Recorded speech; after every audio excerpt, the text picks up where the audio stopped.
Começar então, eu me chamo Hudson Bonomo, agradeço a Speed por, permitir dividir essa mesa com o professor Alterives Maciel Júnior, meu amigo e orientador desse trabalho aqui, que eu fiz, nem sei onde está aqui, está aqui. Esse trabalho aqui, orientado pelo Alterives, e a minha querida amiga professora doutora Ângela Coutinho, fundadora da primeira pós-graduação em psicanálise do Brasil, em 1977, o CEPICOP da Universidade de Santa Úrsula, o qual eu sou o herdeiro e coordenador nos últimos 5 anos.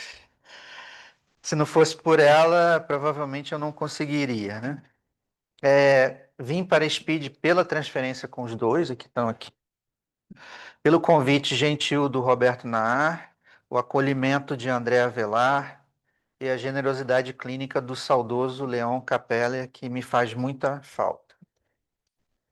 Sou membro titular da SPID, sou membro do Grupo Brasileiro de Pesquisa Sandor Ferenczi, sou cofundador da Escola Psicanalítica da Escuta Periférica, a primeira escola do Brasil de atendimento psicanalítico, formação permanente e supervisão gratuitas, além de contar com mais de 52% de pessoas negras e indígenas e com toda a representação da comunidade LGBTQIAPN+.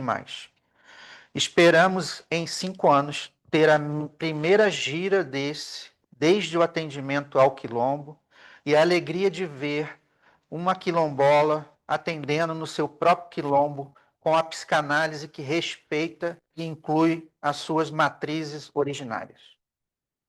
Coloco isso, pois é essencial a compreensão dos atravessamentos durante e após o trabalho desse livro. Antes de mergulharmos nas ideias que quero compartilhar hoje, sinto a necessidade de me apresentar não como um teórico distante, mas como alguém implicado nessa pesquisa. Esse trabalho nasceu de um duplo movimento, uma inquietação pessoal e um estranhamento na clínica. Em 2018, a leitura do livro Recusa do Não Lugar, de Juliano Garcia Peçanha, me atravessou com uma pergunta fundamental: por que precisamos estar sempre em um lugar? E se habitássemos um não lugar? Essa questão ecoou profundamente em minha prática clínica, onde comecei a escutar analisantes que não se encaixavam nas estruturas tradicionais.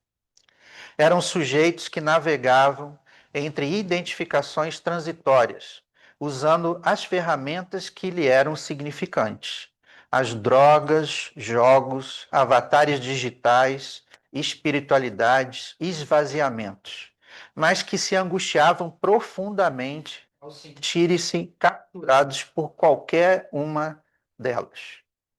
A angústia vinha da dúvida sobre a sua própria condição de errância. Foi para escutar essas vozes, para entender essa forma singular de existência, que me permiti errar junto, tornando-me um psicanalista errante. Para compreendermos a errância, precisamos partir do mal-estar freudiano e observar suas metamorfoses contemporâneas. Se Freud nos legou o mal-estar como condição estrutural da civilização, hoje esse mal-estar ganha formas inéditas sob o signo da aceleração social. Joel Birman aponta para um eterno presente que nos rouba a capacidade de sonhar e nos lança em um turbilhão de acontecimentos. O mal-estar contemporâneo se inscreve diretamente no corpo, na ação e na intensidade, dando pouco espaço para a linguagem. Essa pressão nos conduz ao que Davi Le Breton descreve como desaparecimento de si. Estratégias de evasão onde o sujeito, sentindo-se insuficiente, busca um estado de ausência como forma de não morrer de fato. É nesse cenário que a própria ideia de identificação entra em crise. Se para Freud e Lacan a identificação é o processo fundamental que nos inscreve no campo do outro, dando-nos um lugar no mundo simbólico, o que acontece quando as referências tradicionais, como família, religião, instituições, perdem sua força estruturante.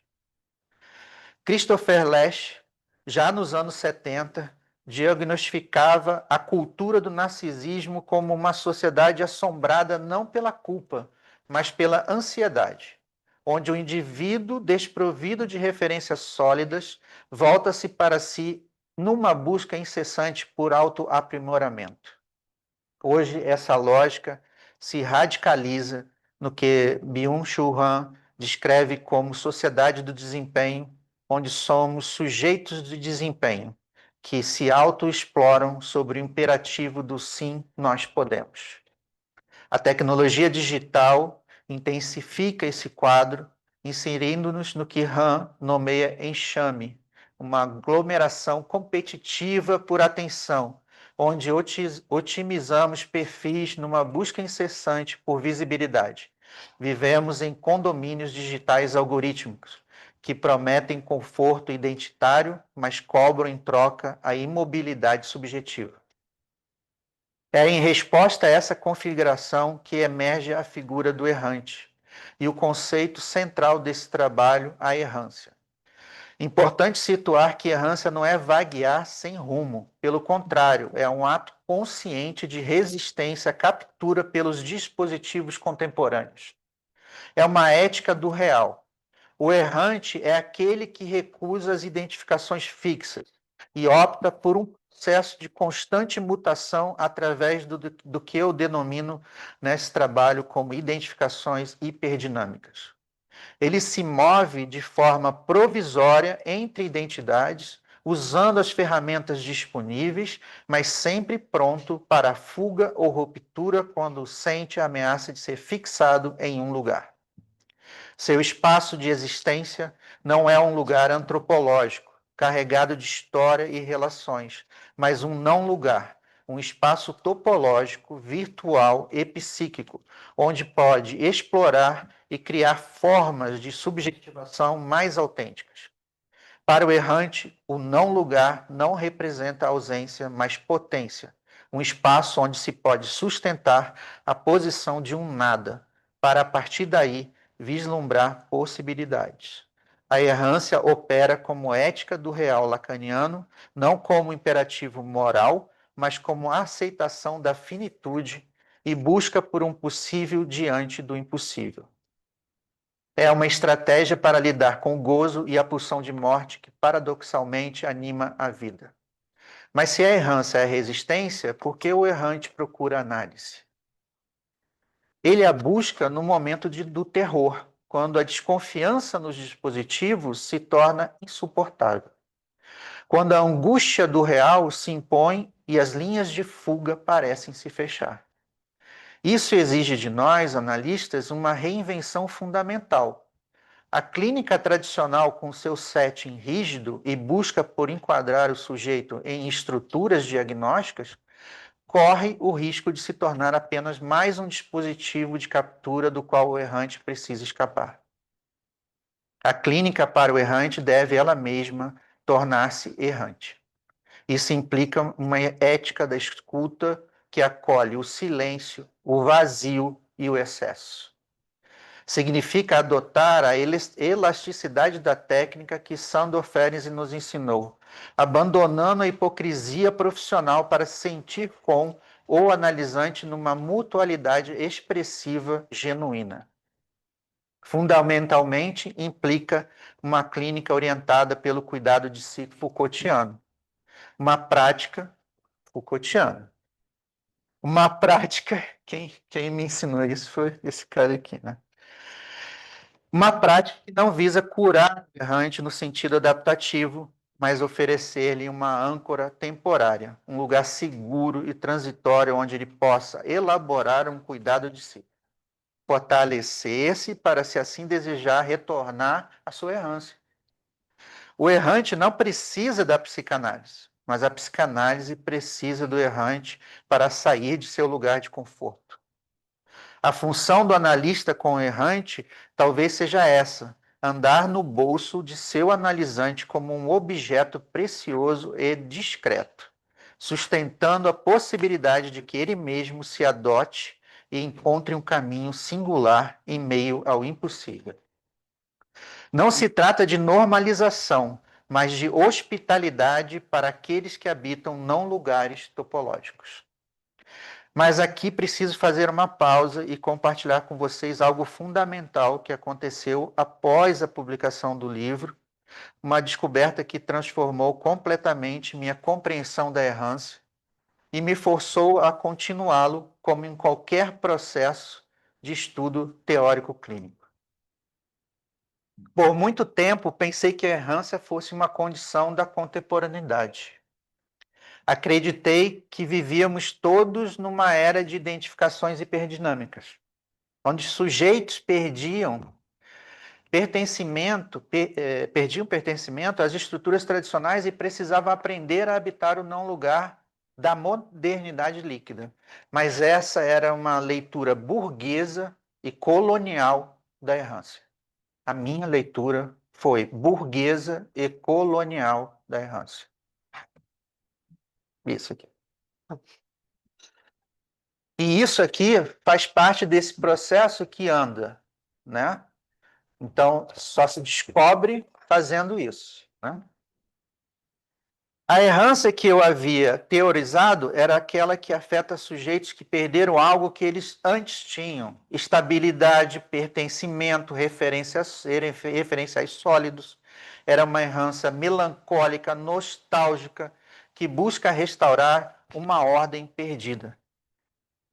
A errância de quem teve privilégios e os viu desmoronar sob a aceleração capitalista.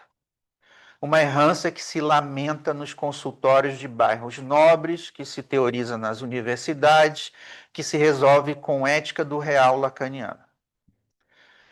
Não posso falar nada, tenho Lacan no meu braço, Freud para me salvar no outro, e Ferenc no meu coração, né? Foi necessário esse trajeto até chegar à descoberta de uma outra errância, a errância periférica com pH. A errância periférica é completamente outra coisa. Periférico é com pH, como definido por Jairo Carioca, que esteve aqui com vocês, e Ronald Lopes. A periferia é compreendida como sintoma social, com TH, inspirando-se na reformulação lacaniana do conceito de sintoma para sintome, com TH. A psicanálise periférica enxerga e escuta a periferia não apenas como espaço de exclusão, mas como ponto de resistência que desafia as dinâmicas hegemônicas. Na periferia, sujeitos racializados, corpos dissidentes e populações marginalizadas articulam formas de gozo e de subjetivação que rompem com os moldes simbólicos normativos, produzindo novas gramáticas de pertencimento e ressignificando o furo constitutivo da linguagem. A errância periférica é a condição de corpos que nunca tiveram pertencimento pleno no projeto de mundo colonial moderno. Não é perda, é ausência originária. Não é saudade, é resistência criativa. Não é melancolia, é potência de criação. É errância de quem foi racializado, precarizado, excluído, demonizado e colonizado. De quem teve que inventar formas de existir nas bordas, nas frestas, nas margens de um mundo que os produziu como marginais. O corpo periférico que caminha pelas ruas, sabendo que é sempre suspeito, não erra porque perdeu a inocência. Nunca teve inocência para perder. A mulher que precisa inventar estratégias diárias de sobrevivência no patriarcado não erra porque perdeu proteção. Nunca foi protegida. Essa é a diferença fundamental. A errância burguesa busca restaurar, a errância periférica busca criar. A primeira é reativa, a segunda é inventiva. A primeira é nostálgica, a segunda é futurista. A primeira quer voltar, a segunda quer fazer existir o que nunca existiu. Essa descoberta revoluciona completamente nossa compreensão clínica. Se a errância burguesa busca reparação, a errância periférica opera pela criação no desamparo. Se a primeira se orienta pela falta a ser preenchida, a segunda se constrói a partir do resto, da rasura, da materialidade da margem. Clinicamente, isso significa que precisamos de abordagens completamente distintas. A errância periférica não busca integração ao sistema que a gerou, como abjeção. Ela é a falha que se recusa a ser consertada, o furo que se expande, o buraco de onde jorra uma nova fala, uma fala de contramão. Isso nos convoca, enquanto analistas, não apenas a uma clínica errante, mas a uma clínica que reconheça essas diferentes modalidades de errância e suas distintas exigências éticas e técnicas. Uma clínica que saiba escutar tanto a melancolia burguesa quanto a potência criativa periférica, sem confundi-las ou reduzi-las uma à outra. Vocês tiveram uma amostra disso nessa jornada, que para mim foi única, pois trouxe à Speed os dois não lugares, não identificações, excessos, periferia, incômodos profundos, reflexões sobre o fim de um mundo que insistimos em sustentar como fantasia. Essa descoberta me ensinou algo fundamental sobre a própria natureza da pesquisa psicanalítica. Ela não para quando publicamos um livro. Ela continua trabalhando em nós, nos transformando, nos obrigando a repensar nossas certezas. Errância, como conceito inicial, abriu caminho para uma compreensão muito mais complexa e politicamente situada das formas contemporâneas de subjetivação. É um convite para que a psicanálise continue se aventurando, continue errando, continue descobrindo as múltiplas formas através das quais os sujeitos resistem e criam diante do impossível. Talvez seja isso o que uma psicanálise viva exige de nós. A coragem de continuar descobrindo, mesmo quando isso implica rever nossos próprios conceitos através da escuta psicanalítica. Obrigado.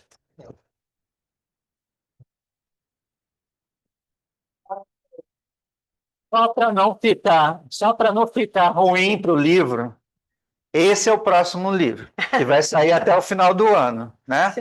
Que é o Jairo Ronald. A invenção periférica. Isso.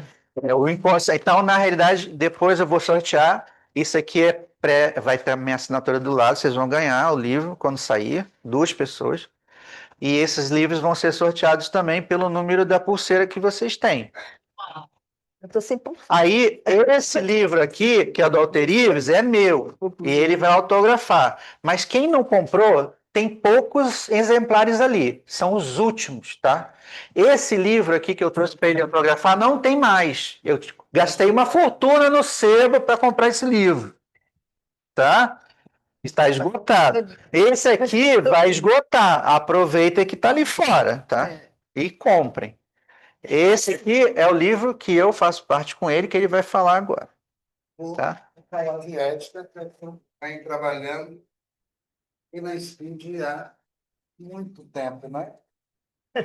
Muito tempo. Encontrei com a Ângela no passado, que já estava trabalhando ética, e a partir de um determinado momento a gente tentava precisar a diferença entre uma ética e uma moral.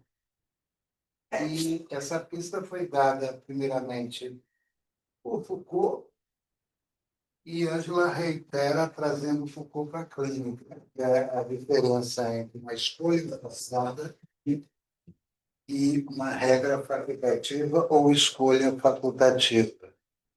A ideia da escolha forçada ela está configurada, no meu entendimento, dentro de uma moral disfarçada de ética. Eu penso assim, né? Mas no momento em que você abre a possibilidade de facultar, ao abrir a possibilidade de facultar, você também está abrindo a possibilidade de que haja em você algo de indeterminado, que não esteja completamente recoberto por lei moral alguma. Essa ideia de indeterminação, quem me ofereceu justamente por aí foi que eu escrevi Todo Aberto. Foi É daí que surgiu. Faz isso não tem mais. Não tem mais. É daí que surgiu a ideia da seguir. A ideia é só definir essa subjetividade como um intervalo de determinação, trabalhando essa indeterminação como um tempo subjetivo. E o problema que se configura na filosofia dele, quando ele trabalha esse intervalo de indeterminação, não é saber que exista isso, mas como se apropriar da sua indeterminação. Um trabalho longo, genial, ele começa no Matéria e Memória, onde ele apresenta a subjetividade como uma imagem móvel que comporta um intervalo entre a percepção e a ação. E, nesse momento em que ele começa a pensar a subjetividade assim, tem aqui uma novidade. Normalmente, quando a gente pensa a subjetividade, a gente quer trabalhar a subjetividade à luz de uma tópica, que não é ruim, mas e esquecer o tempo, no meu entendimento, é grave, porque é esquecer alguma coisa que talvez lhe dê margem para você entender que você não é para ser fechado, que existe uma abertura, que sua vida não está ainda consolidada e talvez nunca venha a estar, e que graças a essa determinação e à existência desse tempo subjetivo, há uma abertura que precisa ser trabalhada, e uma vez trabalhada, tá, transformada em sujeito dotado da capacidade de agir. A partir da decisão. Bergson, em si, teve uma ideia genial, porque me permitiu relacionar o tempo com a subjetividade, pensando o tempo para relacionar com a subjetividade fora da lógica da sucessão. Quando Freud, por exemplo, disse que o inconsciente desconhece a ideia de tempo, o inconsciente desconhece, sim, a ideia de tempo sucessivo, mas há um tempo de coexistências. E foi Bergson que permitiu pensar isso, onde o passado, o presente e o futuro coexistem. Coexistem nessa dimensão virtual que é o tempo. Bergson me permitiu dizer que o passado não passa, que a função do passado é conservar o que passa é o presente, e que à medida em que você vai passando no presente, curiosamente, você vai modificando o passado, ele se encarrega de conservar aquele presente que passa. E criou, na ocasião, uma imagem de um cone invertido, onde ele me permitiu introduzir na ética essa dimensão virtual, coexistindo com a dimensão atual de todo e qualquer ser humano, né? A ideia que Bergson desenvolvia na ocasião em que ele pensava o virtual não era apenas uma ideia teórica, porque o que ele estava, de fato, desenvolvendo era uma filosofia também prática. E o que estava em questão era saber se a sua relação com o passado poderia ser modificada, não demarcada por certos acontecimentos necessariamente. A ideia de você se relacionar com o passado de formas diferenciadas me provou, a partir do Matéria e Memória, que o passado que se conserva, ele não guarda em si apenas um arquivo de presentes que se passaram, mas a possibilidade de você, ao explorar esse passado, trazer para o presente algo de novo. Isso é lindo. Me emocionou bastante. Foi daí que eu dei o título do livro todo aberto e comecei a detestar almas fechadas, principalmente as almas danadas, que só se relacionam com o passado a partir de 3 lembranças. Foi a partir daí. Tem esse artigo, agora que eu vi. Você viu, né?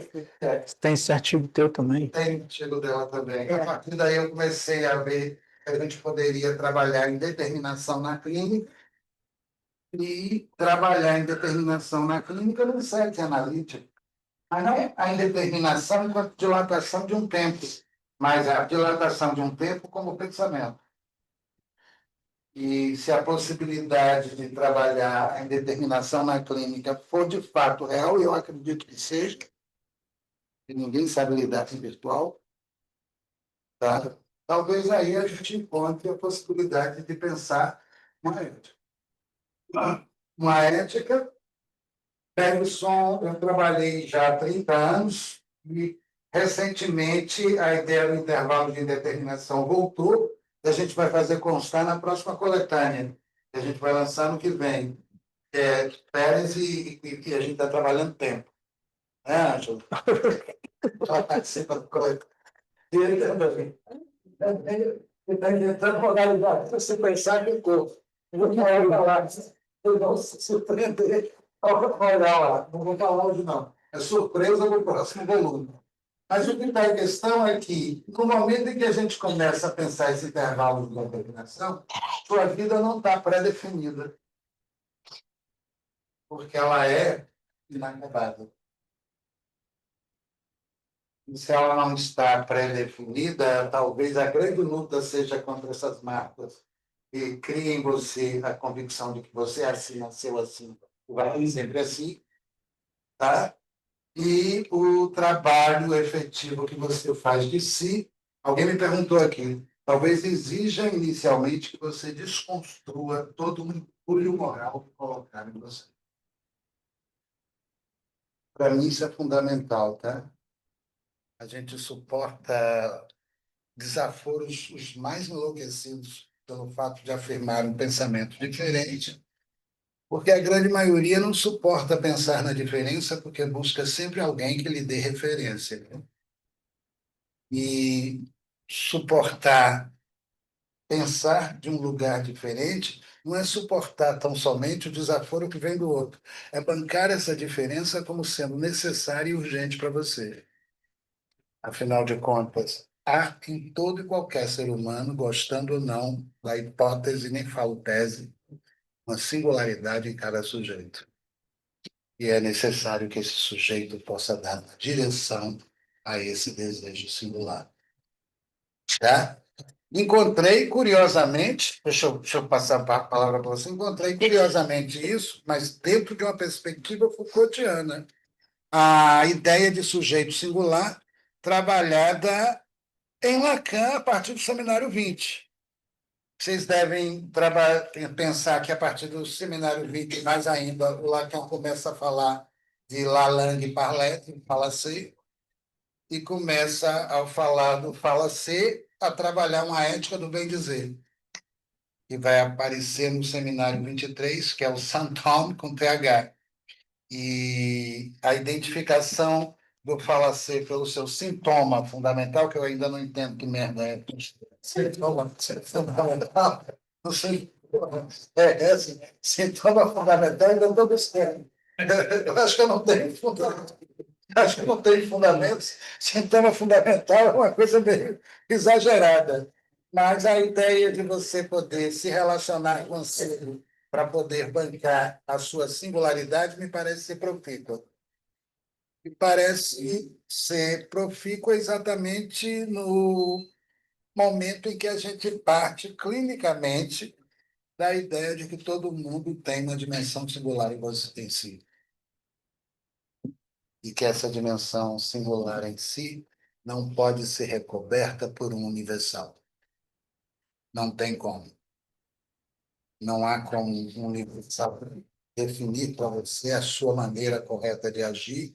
É necessário que você se aproprie da capacidade de se pensar para afirmar a sua singularidade. Bom, essa singularidade, vou passar já. Essa singularidade, tá?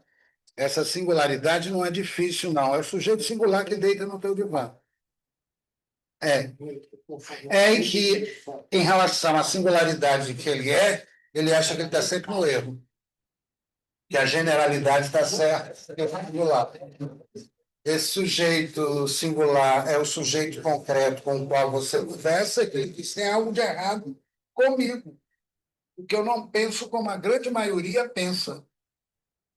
Esse sujeito singular é o sujeito na sua dimensão material, e, sendo um sujeito na sua dimensão material, olha só, é necessário que ele se analise para que ele possa falar de si. Aí, estou fechando, e aí passo para a Ângela, estou fechando, calma, estou segurando. Estou segurando minha onda, muito elegante. Muito elegante. Foi aí que a essa que o Hudson colocou quando a gente começou a trabalhar, veio ao encontro, não de encontro, com a causa errância que o Deleuze já estava trabalhando no Lógica do Sentido. Eu falei, isso tem tudo a ver. E no momento em que ele começa a trabalhar essa ideia da errância dentro da contemporaneidade, que eu achei que é aí que está a força do trabalho dele, ele estava, de alguma maneira, desafiando a coerência. Que é uma merda, né? Manter-se coerente consigo e ostentar um lugar falso, hipócrita, por não ter condições de afirmar a sua diferença. E o trabalho nasceu disso aí. Nasceu disso aí, a gente viu lá a coerência, não coerência, lá no Gilles Deleuze, Lógica do Sentido. Quando a gente viu a coerência, não a coerência, eu lembrei de Nietzsche que falava isso. Naquela ideia de um sujeito nômade que faz da errância uma potência. Que ao fazer uma errância uma potência, consegue construir nessa coerência um estilo de vida. Foi aí que o trabalho nasceu, viu? E é aí que a gente está tentando colocar isso em evidência para vocês. A ética não está concluída, porque não existe ética concluída. Duas éticas na clínica. Duas éticas na Ele clínica. organizou, tem vários artigos. A ética não está concluída, virá um terceiro volume agora. Começou com Sandor Ferenczi, e tem um terceiro volume, onde a gente trabalha a ética e Foucault e Ferenczi. E agora vai sair um quarto, não é isso? Onde ela está trabalhando catástrofe. Que legal. Já Vai sair o quarto agora. Pode falar? Pode. Boa noite. Desculpem o atraso bastante grande da combinação. Era 7h30, são 8h45. Obrigado pela tolerância de vocês, aguardando até agora. Algumas pessoas se adiantaram. Eu queria falar rapidamente, né, como esse livro surgiu, né, na minha vida. Não foi recente. Em 1988, o Horus Vital Brasil, que foi o fundador daqui da Spirit, meu mentor, meu mestre maior, ele me convidou. Nós estávamos fazendo um fórum internacional de psicanálise no hotel no Copacabana Palace, e a Spirit estava sediando esse fórum internacional. E o Horus fez a gentileza, para o bem e para o mal, de me convidar para falar numa mesa no Golden Room, junto com estrangeiros, e eu fiquei apavorada, e o tema era inconsciente. Eu tinha estudado inconsciente, eu estava fazendo análise e tudo, eu tinha um contato com o inconsciente, mas nunca tinha me debruçado para fazer um trabalho, né, no Fórum Internacional, com uma mesa cheia de ilustres estrangeiros. E aí eu fui me dedicar, foi a primeira vez. E aí eu constatei que o inconsciente, apesar de ser a pedra angular da psicanálise, não é um conceito unívoco. É a pedra angular, mas se eu perguntar para 10 analistas o que é o inconsciente, a resposta não vai ser unívoca. Né? Isso me fez pensar num trabalho, a polissemia do conceito de inconsciente e suas consequências nas diferentes práticas. Apresentei, o congresso foi ótimo e tal, tudo bem. No mesmo ano, a esposa do Horus, que era Ciência Vital Brasil, estava fomentando o doutorado da PUC. Eu falei, entra no doutorado, faz o doutorado agora, que é o bom momento. E aí eu falei, tá bom, e tinha que ter uma tese para entrar no doutorado. Você tinha que entrar com uma tese, porque você tinha uma proposta de tese. E qual era a proposta de tese dele? Que estava no bolso inconsciente. Então, a tese inicial era a polissemia do consciente e inconsciente e suas consequências nas práticas clínicas. Então, eu discutia o Freud, discutido com Laplace, com Lacan, um pensa uma coisa, outro pensa outra. Inconsciente é uma substância, é uma estrutura, de que se trata? É uma invenção, uma descoberta? Então, com uma opção de questões dessas, eu fiz o meu projeto e quem sabe, quem faz doutorado sabe disso, tem exame de qualificação depois de um certo tempo. O exame de qualificação foi ok, continua. Só que aí eu falei, cansei, essa briga é dos outros, não é minha briga. Do Lacan, com Laplace, com Freud, com não sei mais quem. Então, aí eu mudei o tema, eu fui atravessada por uma outra questão, aí fui atravessada mesmo e mudei o tema. Então, o inconsciente ficou ali, né? ficou entalado. E aí, anos depois, eu fui convidada pelo Marco Antônio Coutinho Jorge a escrever tinha uma coleção passo a passo, uma coleção pequena que era um tema, de temática. Aí eu falei, sobre o quê? Sobre o que você quiser. Eu falei, bom, inconsciente. Aí eu fiquei, e aí eu comecei a ver que era assim, eu fazia uma revisão, mas ainda não estava bem, sabe aquela coisa, né? Todo mundo sabe o que é procrastinar, né? Então, eu ia, não, agora não passaram 5 anos, sei lá quanto tempo, e eu perdi o prazo, eu deixei de publicar nessa revista. Aí deixei para lá, ficou. E aí, mais ou menos no ano passado, o Paulo está presente aí que eu digo, eu estava preparando, escrevi um livro sobre vários artigos que eu publiquei aqui e fora, enfim, para juntar, assim, mais ou menos isso. E aí, esse ano, nós estamos, eu assim, mas e aquele livro, aquele outro, aquele lá que está tantos anos que eu estou aí para... Porque era revisão, era atualização, era tudo, eu ficava sempre naquela... E aí eu fiquei me perguntando, né? Quer dizer, nenhuma revisão era suficiente, estava sempre atualizando, não era bem aquilo, podia ser outra coisa. E aí eu me perguntei assim, por que, afinal, agora você lá, tá aqui.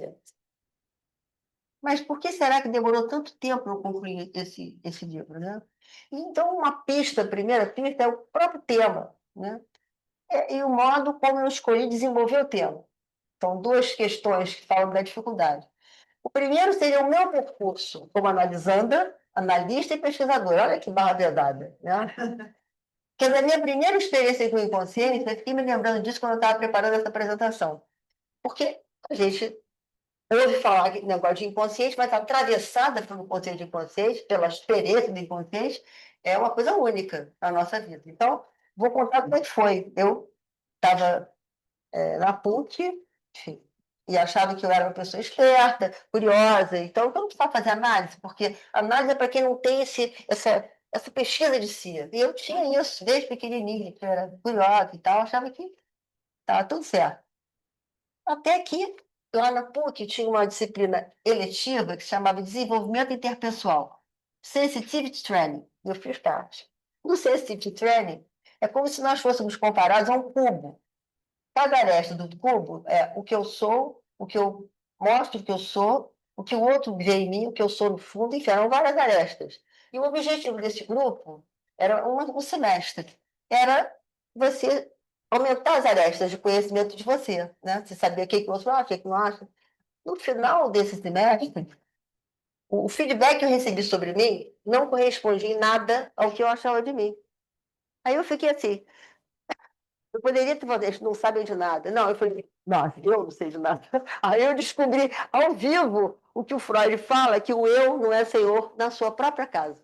Né? Aí eu descobri isso, na pele. Né? Então, esse foi o primeiro contato. Então, voltando ao livro, ó, meu neto querido. A minha primeira dificuldade foi assim, como é que eu vou, nessa questão do livro, fiquei pensando, por que tanto tempo? Porque, né? A primeira dificuldade era assim, como que eu ia escrever dentro de uma lógica racional, consciente, etc., sobre uma experiência que não tem nada de racional. Uma coisa que é completamente atravessada por uma outra lógica, né? A lógica inconsciente. Como é que eu ia poder falar sobre isso sem ser disso? Então, era uma coisa assim, um paradoxo, né? Aí eu falei, bom, tudo bem, eu vou tentar. Aí, na introdução, eu falo isso, olha, foi difícil transmitir assim, mas eu fui lá. E aí, eu vou contar para vocês uma coisa que todo mundo consegue ver. Vocês devem estar com ele, né? Vocês estão... Alguém consegue ver a capa direitinho do que está aqui? Consegue ver? Consegue? Todo mundo está vendo? Alguém está vendo alguma coisa estranha, não? Isso é uma pista. Ninguém está vendo nada estranho? Hã? O que é? Sei, eu estou perguntando. Então, dá para alguma coisa? Alguma coisa não? Alguma coisa não? Bonita, tá bonita a capa, né? Tá bonita. Minha filha, ó. Essa aqui é a minha filha, ó. É uma delas. A outra tá falando com o meu neto no colo. Bom, isso aqui, gente, foi o seguinte. O que está escrito aqui é inconsciente. Nessa modelo. Não, não é onde está com vocês, é o que eu estou mostrando. Não, isso aí eu vou contar. Foi tão. Talvez isso aqui seja o ponto alto do livro, na minha opinião. Só que quando. Foi o seguinte: isso aqui foi uma cópia que foi enviado pelo editor, para a gente corrigir o que estava precisando. Eu olhei, a minha filha olhou, a outra filha olhou, todo mundo, 10 pessoas olharam. Eu mandei para a comissão de divulgação, falei, está excelente, pode divulgar? Pode. O Instagram, várias curtidas. Aí a Ninfa, que era da comissão de divulgação, me liga e fala assim, Ângela, o seu título é inconsciente mesmo? Eu falei, fiquei apavorada. Eu fiquei apavorada. Inconsciente, como assim? Aí, aí eu vi que tinha um erro, mas não é um erro que tinha passado por muita gente. Um erro que muita gente tinha passado por cima. Não tinha percebido que tinha esse erro. E aí eu descobri aquela primeira dificuldade que eu contei a vocês, a dificuldade de falar sobre o inconsciente de maneira racional, lógica, era muito difícil. Aqui está falado. Aqui nesse erro é o inconsciente ao vivo. Por quê? Eu vou falar por quê, né? Como é que eu falo? A minha leitura desse erro agora. Porque o inconsciente é uma coisa que está à flor da pele. Está à flor da pele. Não está numa interioridade, lá no buraco, não sei de onde.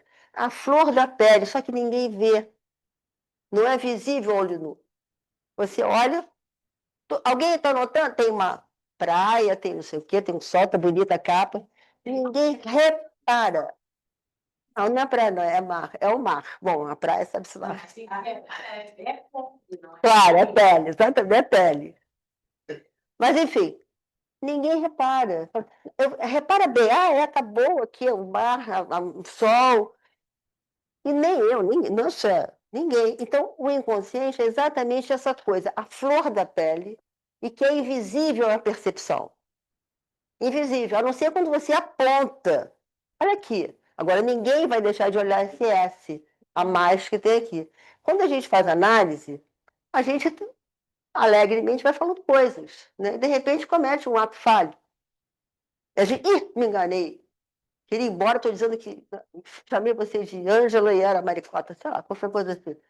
Mas quando eu vejo que esse ato é bem sucedido, né, eu fico achando que tem alguma coisa ali que eu não tinha visto e que estava óbvio, estava na cara de todo mundo e ninguém viu. Isso aí, para mim, é a ilustração mais perfeita do que é inconsciente. Então, isso foi uma coisa assim, foi um presente. Né? Só que o meu superego e do meu editor, juntou os dois superegos, a gente não permitiu que fosse assim publicado. Ele foi corrigido, porque depois que ele mandou corrigir, que no dia seguinte eu falei, não corrige não, deixa assim, que saiu. Não, pois é, já tinha ido corrigir, então ficou. Então, para vocês, é a ilustração do que é o inconsciente está aqui, no erro. Bom, e a razão de ser desse livro é consequência desse trabalho. Esse trabalho só tem sentido em relação à minha experiência clínica, não tem nenhum outro sentido. Para mim, a teoria pura é uma abstração vazia. E uma prática pura não é psicanálise. Então, como que eu vou juntar numa praxis, né, o que é da ordem, o que é fundamental para mim, que é a prática clínica? E aí eu concluo esse livro, bem um spoiler que eu não vou ler todinho, né, mas eu concluo falando da escuta psicanalítica. Então, como é que se dá o inconsciente na experiência psicanalítica? E aí, eu estava, na ocasião, estava com uma analisante que estava no processo de terminar a análise dela. Estava querendo terminar, tinha muitos anos de análise, e eu, do nada, que eu digo assim, inconscientemente, igual esse erro aqui, falei assim, você não gostaria... Eu estava escrevendo um artigo, na ocasião, sobre a escuta analítica. E eu estava muito curiosa de saber como é que o analisando escutava o que a gente dizia. Como é que ele escutava? Aí eu perguntei para essa pessoa, que era uma analisanda, perguntei assim, você gostaria de escrever sobre a escuta do analisando? Aí ela, isso veio. Eu não sabia como veio, mas surgiu numa sessão, perguntei para ela. Falei, tudo bem. 15 dias depois, ela me entrega um depoimento, que está publicado no livro, que ela autorizou a publicação, obviamente. SIC, né? E o mais curioso foi que esse depoimento dessa pessoa me surpreendeu muito, porque ela não escreveu nada do que eu tinha pedido. Eu perguntei, você quer escrever sobre a escuta do analisando? Assim, na minha cabeça, o que eu estava pedindo é para ela me dizer como é que o analisando escutava o que o analista dizia. Como é que ele era afetado por uma interpretação, uma equivocação? Como é que ele era afetado? Não, olha só que maravilha que essa pessoa fez. Ela falou da escuta do analisando dela em relação a ela mesma. Não, foi uma coisa incrível. Ela vai falar que quando a gente nasce, isso foi uma coisa muito emocionante, né? De eu constatar num processo, uma pessoa que está no processo de análise há muitos anos, que o que ela tinha tirado da análise era uma coisa que jamais eu podia imaginar. Ou seja, que quando a gente nasce, eu estou fazendo um spoilerzinho rápido do depoimento. O depoimento está muito melhor do que eu vou falar, mas depois eu vou ler. Quando a gente nasce, a gente ouve muito barulho do mundo, dos pais, da cultura, de tudo. A gente é muito assujeitado a tudo. E a gente fica surdo em relação à nossa própria voz. Então a gente não se sabe ainda. A gente fica totalmente assujeitado a tudo que nos vem. E só aos poucos a gente vai conseguindo tentar se escutar. No começo a gente escuta por e pelo outro. Então ela fica surda de si. E no processo de análise, ela relatando, ela vai descobrindo vozes que vêm de muito longe, que são as delas. Ela vai se desvencilhando da voz do outro e vai conseguindo se apropriar da sua própria voz. Até agora, eu fico emocionada, porque é uma coisa assim, realmente foi muito surpreendente. E esse depoimento, a conclusão do livro, eu faço alguns comentários sobre esse depoimento, é o que, vai terminar, que foi essa surpresa, né? E eu estou lançando esse livro aqui na SPID, né? Fiz questão de lançar aqui na SPID, que é um ambiente, minha casa, né? Mais do que familiar, de muitas décadas. Né? É um ambiente, como disse o autor outro dia, harmônico, mas não sem polêmica. Não foi o que você falou hoje? Pois é. É a questão própria da instituição. O que é uma instituição? É uma instituição, uma questão polêmica. Heráclito. Hoje ele tinha falado disso, da harmonia polêmica. Então, na verdade, toda instituição pressupõe um instituído e um instituinte. O instituído é o que está dado. O instituinte é o que está em vias de ser. E sempre existe uma tensão permanente entre o instituído e o instituinte, entre o que está dado e o que está por vir. Porque há sempre uma resistência ao que está por vir. Porque é como se fosse uma luta entre a tradição e a inovação. É como se houvesse sempre uma certa competição, uma coisa assim, eu quero manter a tradição, ao mesmo tempo eu quero inovar. Então tem sempre embate, né, Ari? A Ari já participou de muitos embates comigo aqui, nesse sentido, né? E é isso, gente. Então, agora eu vou aproveitar, isso aqui foi do livro, agora eu vou encerrar rapidamente a jornada, agradecendo e dando parabéns ao Hudson, principalmente, pelo que ele vem realizando na SPID, por ele modernizar a estrutura e funcionamento dessa sede, por viabilizar uma SPID híbrida em pleno funcionamento. Essa jornada foi muito produtiva, foi quarta, quinta, sexta e sábado. E ela teve essa intensidade e essa produção graças à iniciativa do Hudson. Né? E de tudo que eu ouvi na jornada, eu participei de grande parte dela, algumas coisas me afetaram, principalmente as mesas de ontem, onde se fala da inteligência artificial, que é um tema que está em voga, e tão novo, como era, por exemplo, o celular há 50 anos. É uma coisa assim inimaginável. A inteligência artificial soa ainda como uma coisa quase ficção científica, mas não é ficção científica, a gente sabe que não. Vem cá, meu garoto, vem cá, com a vovó, vem cá. Eu estou botando pica. Gente, só um pouquinho. No canal de Deus, a gente vai dar um beijo grande. Aí, imagina, né? Beijo todo. Então, não. Eu estava falando da inteligência artificial, não é isso? Então, o Hudson apresentou um trabalho ontem na jornada, tem várias fichas desse trabalho, eu fiz assim, 5 minutos, que ele chama o seguinte: o futuro da psicanálise, uma revolução silenciosa que não podemos negar. O futuro chegou, Hudson. A escolha é nossa. O que não é, a escolha não é se a tecnologia vai transformar a psicanálise. A questão é como nós participaremos dessa transformação. Eu vou ler de novo, é sério isso. A questão não é se a tecnologia vai transformar a psicanálise. A questão é como nós participaremos dessa transformação, ou seja, é um dado. Já transformou a psicanálise. Como a pandemia transformou a psicanálise, a inteligência artificial também transformou a psicanálise. Então, ela pode, na palavra do Hudson, nos liberar das tarefas mecânicas ou de estudo, antecipando, facilitando, você lendo a obra do Freud em 5 dias, por exemplo, e não em 5 anos, né? Para liberar muito mais espaço para você poder escutar, ter uma escuta sensível, voltada para a transferência, para a clínica poder ficar mais intensa e mais ativa. Que é isso? Beijo. Então, eu espero, só para acabar, eu espero que a SPID continue sendo pioneira, como ela sempre foi. Em 1953, ela foi pioneira que a sua fundadora aceitava médicos e psicólogos, não só médicos, como na época não acontecia. Quando o nosso amigo Walter Ives entrou para a SPID não ninguém, nenhuma sociedade daqui, né, aceitava alguém que não fosse médico e psicólogo, a não ser algumas lacanianas, se não me engano. O Walter Ives foi o primeiro membro da SPID que entrou sendo médico nem psicólogo. E eu aposto, a minha aposta é que a SPID possa ser pioneira em um bom uso da inteligência artificial em prol do nosso avanço da psicanálise. Muito obrigada. Vamos